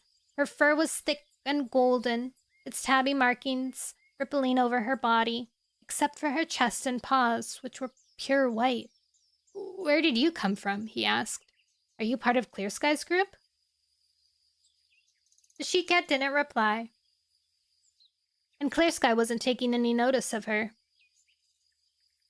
"I wish the spirit cats had been more help," he mewed with a lash of his tail. Clearly, he felt just as frustrated as Greywing. Sweet dreams, Windmeal. Greywing saw River Ripple turning away and headed back the way he came with a nod of farewell. "You're leaving already?" he asked, shocked. "I can see which way this is going," River Ripple confirmed with a wry twist of his mouth. "I'm not sticking around for another night of bickering. If I happen to figure something else, I'll come and find you." Greywing watched as the silver-gray Tom disappeared into the darkness. Thorn, Dew, and Nettle from Clear Sky's group were watching him too. And, to Greywing's surprise, so was Dapplepelt, with something in her gaze that he couldn't quite account for. Dragging his attention back to the debate over the spirit cat's message, Greywing noticed that Thunder wasn't making any contribution. He was too busy looking at the strange she-cat who had just spoken, his whiskers twitching bashfully. Oh my god, he's got a crush! The she-cat padded over to him, her gaze fixed as if she saw no other cat, and stood in front of him, her tail flicking slowly to and fro. "I've been dying to meet you," she purred. "I've heard so much about you on the moor. What a great leader and fighter you are." As he listened, Thunder's chest puffed up with pride. He opened his jaws to speak, but nothing came out. It's as if he had no idea what to say. The she-cat waited for a moment, then turned and padded away, glancing back to shoot a final glance at Thunder from luminous green eyes before she vanished into the undergrowth. Thunder couldn't tear his gaze away. Greywing felt a rumble of laughter rising in his throat. Thunder might be a big, strong leader of cats, he thought, but in other ways, he's still very young. Cute. He's got a crush. He's got a crush. He's got a crush.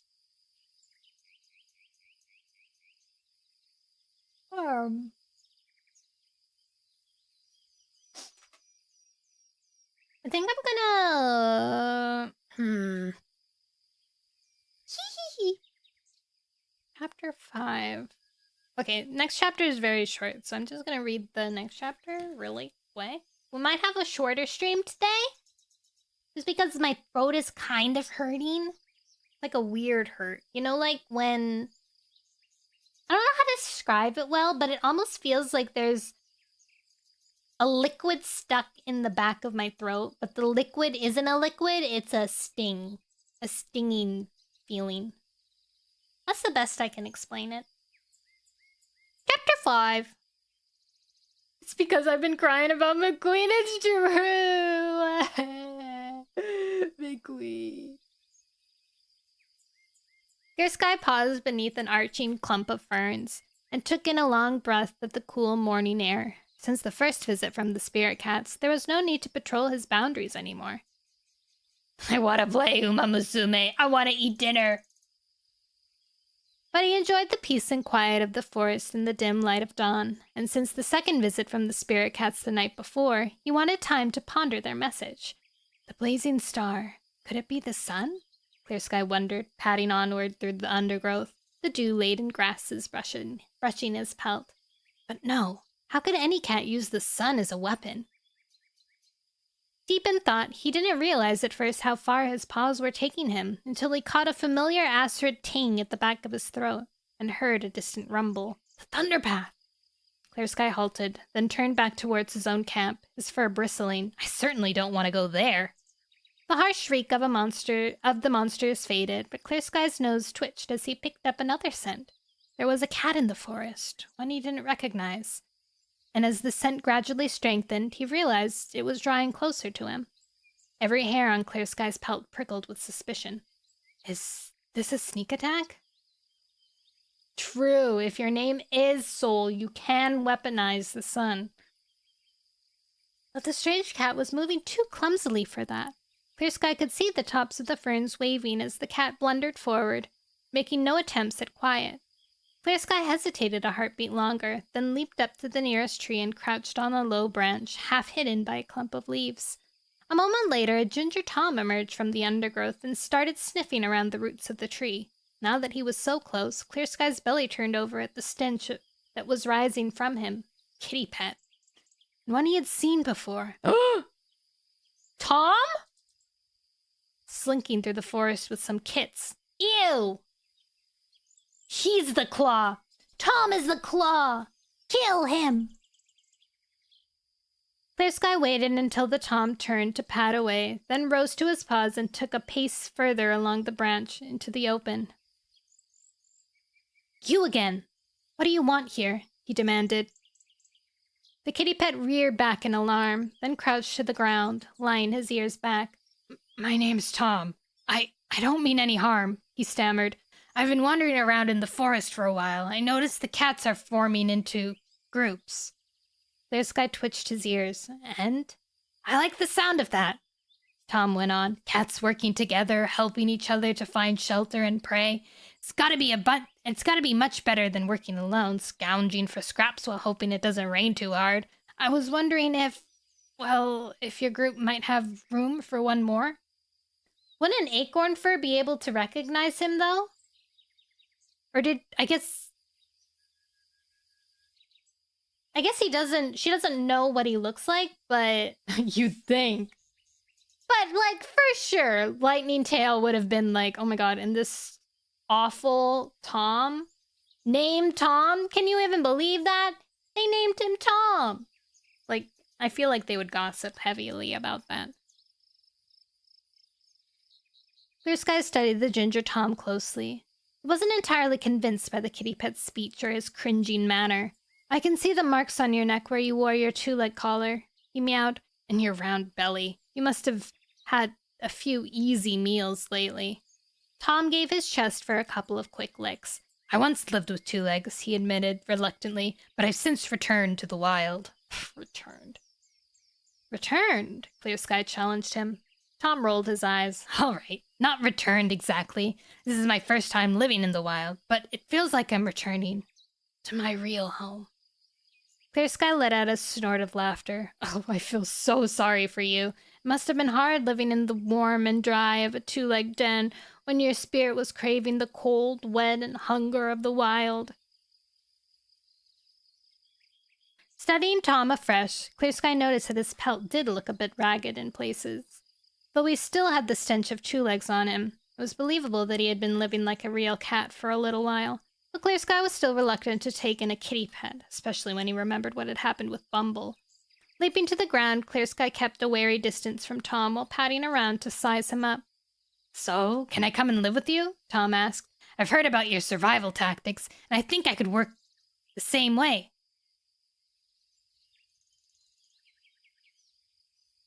Instantly suspicious, Clear Sky narrowed his eyes as he gazed at Tom. What have you heard? He demanded sharply. Tom hesitated, as if he sensed Clear Sky's tension. Well, that you make tough decisions when it's necessary. Times have changed, Clear Sky responded, wondering if Tom was referring to his behavior before the battle. All the cats live peacefully now. Really, there's no particular reason to join a group of cats. You should be able to survive pretty well on your own. Tom twitched his ears. True, he mewed, but I can also bring benefits to your group. What would those be exactly? Clear Sky asked, his interest spiked. What could a kitty pet offer real cats? I may not be as skilled at hunting as you, the Ginger Tom replied, but I can learn quickly, and I have my own ways of fighting. He studied his paws, and Clear Sky couldn't decide if he looked modest or guilty. I know how to fight with cunning, he added. Do you mean fight dirty? Clear Sky asked sharply. Tom didn't reply. Instead, he looked up at Clear Sky with wide, pleading eyes. There's so much I can teach you, I promise. Won't you take me in? He begged.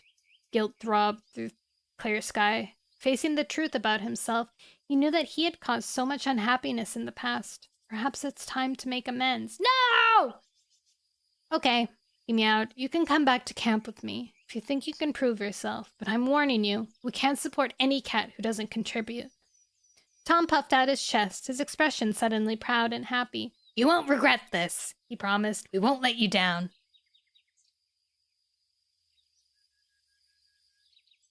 Clear Sky, who had turned away and taken a couple of paw steps back towards his camp, halted and turned back again. We? I agreed to take in one cat, he thought, his pelt beginning to prickle with anger. Is this ginger flea pelt trying to cheat me? Tom let out a pleased meow. I have a friend with me. As he spoke, there was a loud rattling of twigs and leaves from up above, and another cat landed on the ground. Clear Sky fought the urge to leap away, his pelt crawling at the thought that the newcomer had been lurking in the very tree where he had hidden to keep an eye on Tom. And he'd had no idea that the cat was there. They must have been following me. They arranged this meeting. Sizing up the new arrival, Clear Sky realized that he had never seen a rogue like this before. The fur that covered his scrawny body was knotted and his claws were broken. One eye was missing, and the one that remained was a look that was pure wild. He paid no attention to Clear Sky, but circled on the spot, hissing and spitting as if he was facing a whole group of enemy cats. This is One Eye! One Eye.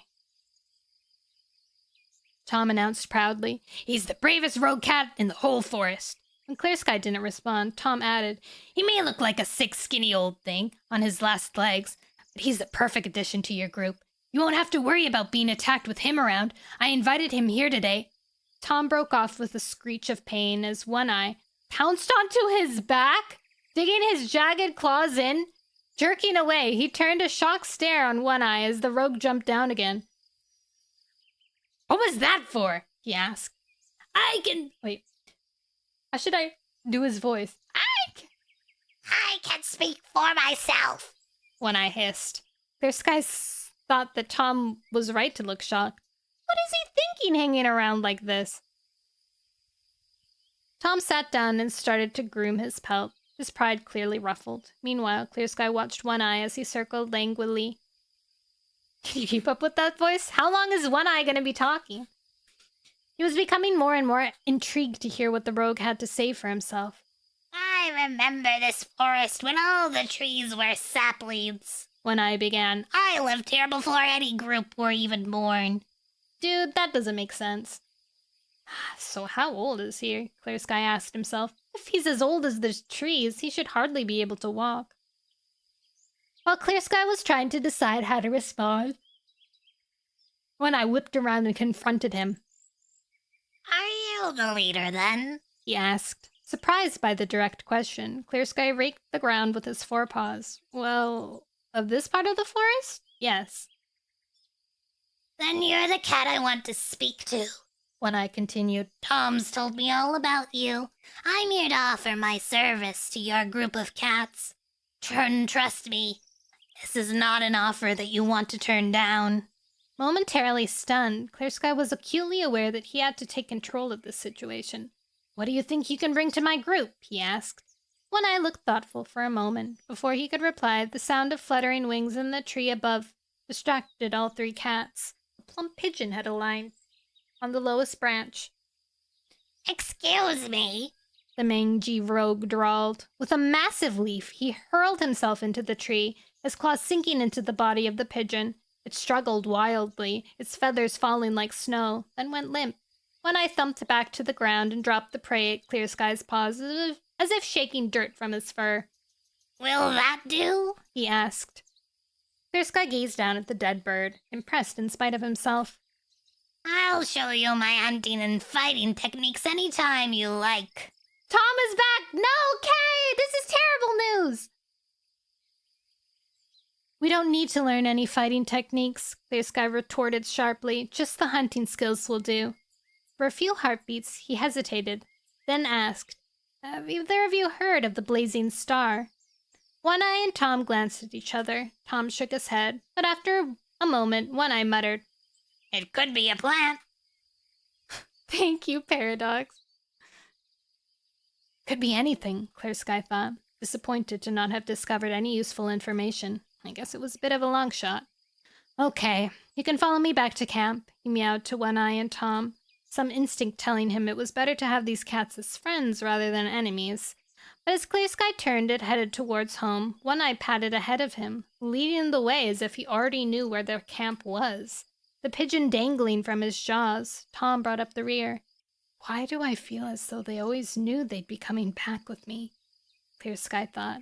There was more to these cats than they were letting on. These are the evil cats. These are the evil cats. Ah! All right. I think that's where we're gonna stop for now. I think that's a good intro of this book. Made some good little progress here. A good kind of like what's to come, you know? Soon. We've been introduced with Tom and One Eye. How will they change the forest? Clearly they're the evil thing that has come. The claw that blights in the forest still. But will we find out how? Tom is so scary. I hate this dang guy. Hate this dang god. Alright, guys. I don't think I'll raid into anyone tonight because I guess we could. Orbitana. Who are you? Who are you? This was a good listen. Hi, Minnie. Thank you. Madoko Magica. Lies of P, Dave the Diver, Slay the Spire. Art. Alien. Is this?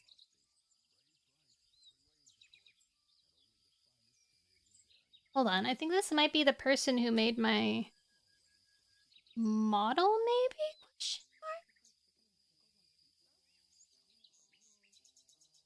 I'm stuck behind ads. Subscribe for ad-free viewing, emotes, and more. Thanks, Alien. Oh, no it isn't. But they're cute, so I'm gonna raid them anyways.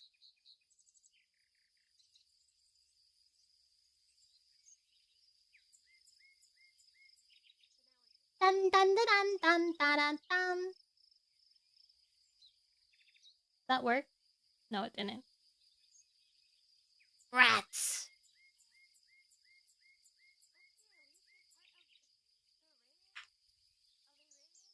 She's rigging right now. Oh, I was rigging before, and everything crashed, and it was very sad. All right, I'm sending you off. Bye, guys. Okay. Tomorrow, I don't know if I'm gonna have a stream. I might, but later in the day, if I do, because I work all day tomorrow. So I might do it much later, but yeah, we'll see. Friday is also the same, so we'll see what happens on Friday as well. Until then, if I don't stream on either Thursday and Friday, I'll stream on Saturday or Sunday or something, just to make up like one little sneak peek. Or I'll have a soda. I'll have a soda stream maybe. I don't know. All right. Bye-bye, guys. Love you. See you when I see you. Bye-bye.